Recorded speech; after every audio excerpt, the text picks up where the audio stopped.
DC Video has been in operation for about 35 years, the last 24 years as a corporation.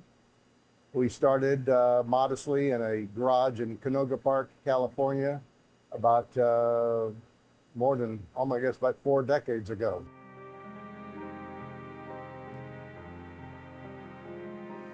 The technical challenges on playing back 2-inch tape vary, but it basically depends on the physical shape of the 2-inch tape. How has it been stored? What kind of recording stock is it on? Those sort of things are usually the biggest challenge. Once we get the tape on the machine, then it's a question about how do we adjust the machine for best performance to get the most out of the playback.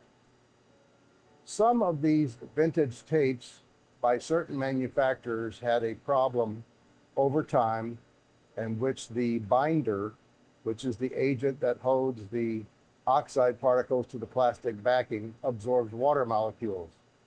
This becomes what is known as sticky shed syndrome, or I like just to call it tape stickiness. To fix the problem with tape stickiness, the tapes have to be baked. Now, this doesn't happen to all stock. There's some particular manufacturers, such as Fuji, don't have this problem. But we have to bake the tape for 24 to 48 hours, which is a gradual heat up and a gradual cool down, and then the tape will play back just fine. Yes, you're Mr. Lloyd. To play back a 2-inch videotape, you have to have a 2-inch videotape machine. There were various models made over the years. We, as a company, focused our energies on one particular model, and that being the 3rd generation Ampex AVR1. This machine was originally built as an automatic machine for post-production purposes, and it was very expensive. It could be around $125,000 to $150,000 in 1970 money. They didn't make that many machines because there weren't that many customers willing to pay that kind of money. And it was a machine that was designed to cover just about all bases of high band, low band, color, black and white, PAL and NTSC.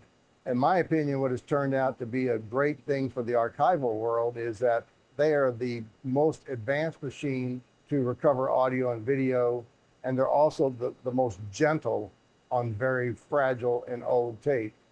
An example is like this classic Ghost is 50 years old now. So you really want to handle things gingerly, and it does a great job doing that. In fact, you can see here on this machine, we do not have the classic pinch roller and capstan. This is a vacuum capstan, so therefore there's no contact with the tape except on the backside, which is really helps preserve the integrity of older tapes.